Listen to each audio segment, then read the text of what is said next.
Okay, let's try this one more time here. It's been a couple of times I've tried this tutorial. So from now on, I'm going to try to do it super quick. Okay, ready, go. So we have linoleum down on the floors. When you pull up the linoleum, it comes up super easy, rip, rip, rip, but it left a paper covering with the glue on top of the concrete subfloors. This is a concrete subfloor that we used here, or that we had. So we use this handy dandy tool to scrape it up. Got it from Lowe's. Get the one that has the extra blades in there. I actually have done the bathroom and the kitchen. Only used 3 out of the 5 blades it gave me. And make sure that you use padded gloves. See the nice little padding here? It's great. Saves the palms. I didn't use them right away. And I have these amazingly nasty, hurtful blisters on the corner of my hands, which these gloves would have helped prevent. But I started using them after the blistering, and it helped so much. Okay, once you get all the glue and the nastiness scraped up off of the concrete subfloors, we are going to, what I did was I took the poly shades and I polyurethaned over the concrete. One of the tutorials online for concrete subfloors said to polyurethane and then put your paper bag down on top of it, and that should adhere to the concrete. Well, I could never get that to work. I let it sit overnight. It was bubbly, a lot of air bubbles. I was not sticking. It didn't do well.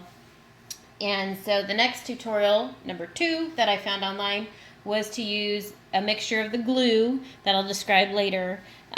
Concrete floors, put the glue down, put the paper bags down, and it worked okay, but I had a lot of edges that would flake up and had some issues with it sticking down. There was smaller air bubbles, but there were still air bubbles underneath. So one thing that I did was I stumbled across it where I had already polyurethaned the concrete, and when I actually glued the paper bags down on top of that polyurethane, it just like suctioned the it's like sucked it down flat onto the floor, and it dried a lot smoother. There was less peeling, less bubbling, and it worked amazing. So I would say combine those 2 tutorials that you'll see online. All right.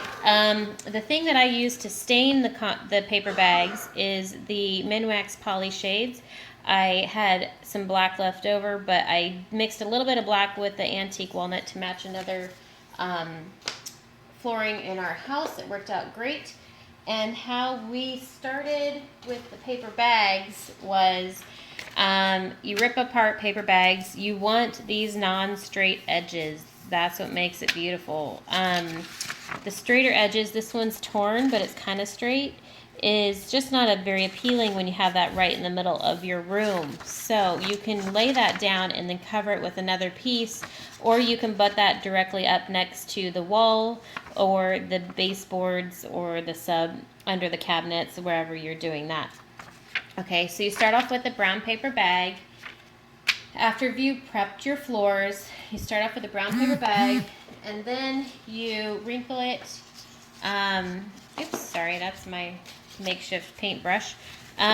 You wrinkle it once, open it, rotate it, wrinkle it twice. It makes it very foldable, very pliable, almost fabric-like type. It absorbs the liquid from the glue faster, and it also will smooth out easier because you'll have less resistance with a softer paper than the wrinkled one time. Wrinkle it twice, okay?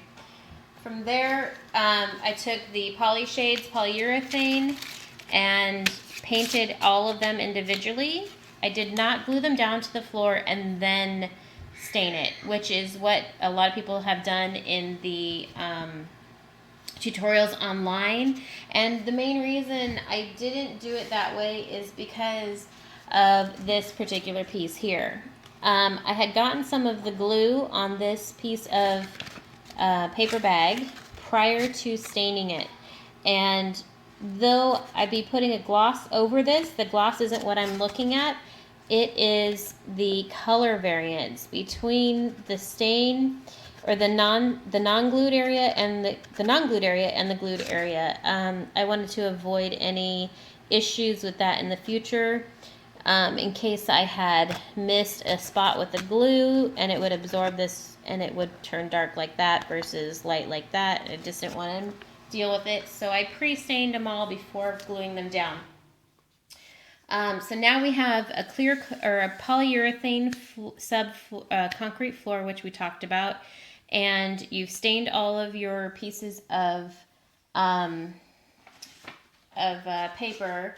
I'm going to talk about the glue. So yeah, ta-da, school glue. Who would know it would work so well for this? I'm kind of a glue snob, and I never use Elmer's, and everyone online said this is what they used, so I said, okay, I'll try it because I'm super cheap, and this time of year during back to school, I could get these for 25 cents a bottle, or the cheap brand, like the Staples brand, that you could get for a penny. So go back shopping back to school sales. Yay. All right, so what I did from there is after you mix the glue, back to the glue, 50-50. 50% glue, 50% water, 1 part water, 1 part glue, however you want to call it.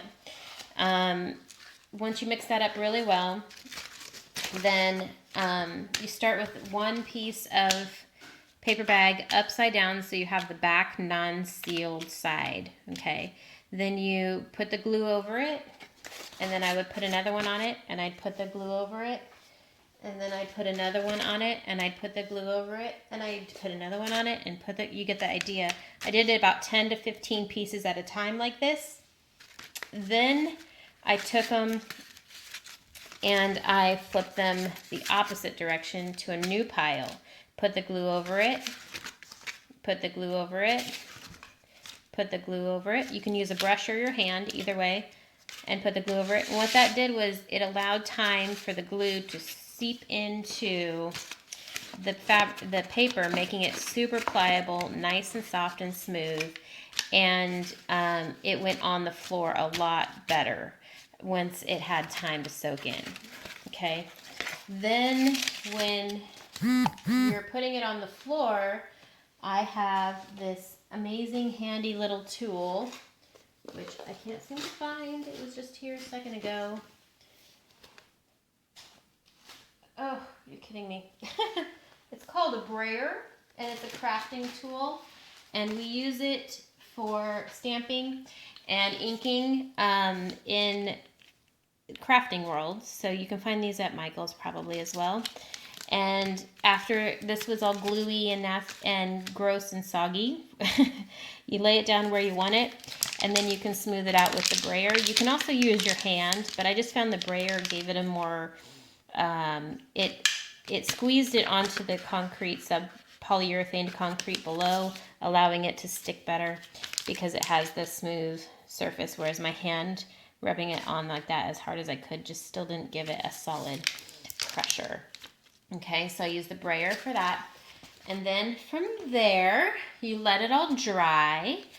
And one of the cool things that I actually did in here, which I haven't seen in a tutorial yet, was I used a Shimmer Mist. It's like an alcohol-based liquid that has all these wonderful mica sparkles in it. I didn't use this color. I used more of an antique gold color, but I happened to throw away the bottle because I only used about a third of it, but I used the remaining third of what I had in the bottle, so I threw it away.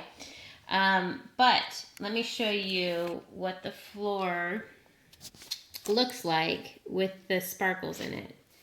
It's not super sparkly. When you look at it from your eye up, 5 feet above the ground, you don't see the really strong shimmer you're seeing here.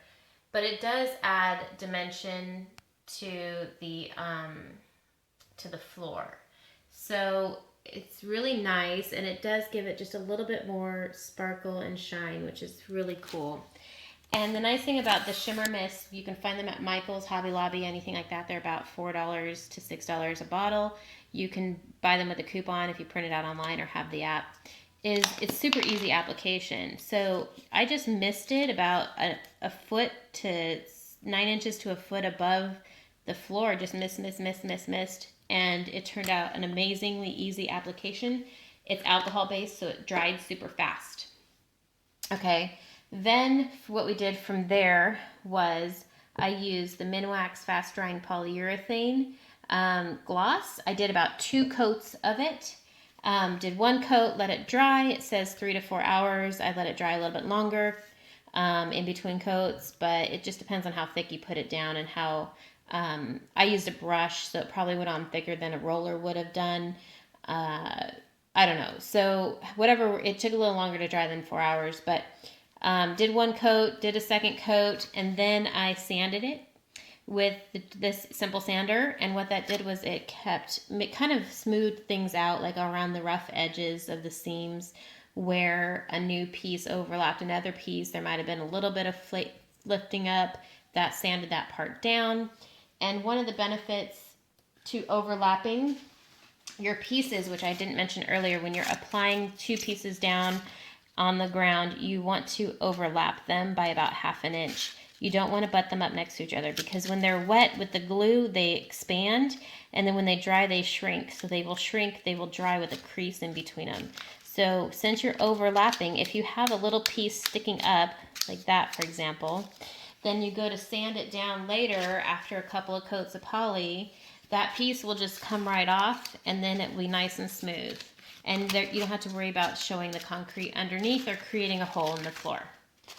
Okay, and then I continued with more coats of poly. I did about 7 total. Before I did the last 2 coats of poly, I did one more sanding, and so I sanded it twice to get all the lumps and bumps out. And then I did 7 total coats, 2 coats of poly, 1 sanding, like 3 more coats of poly, 1 more sanding.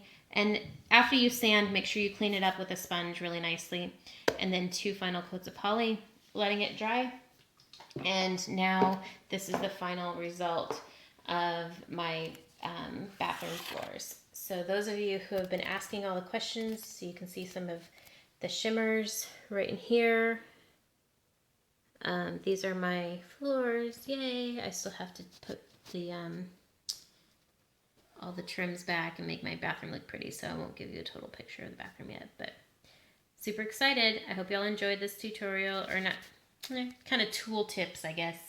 Anyway, so I hope you all try it out. If you do, please let me know. I look forward to hearing from you. Again, this is for concrete subfloor for the paper bags. I'll have a full tutorial with photos and everything on my blog, step by step, at a later point in time. I'll link it to this video.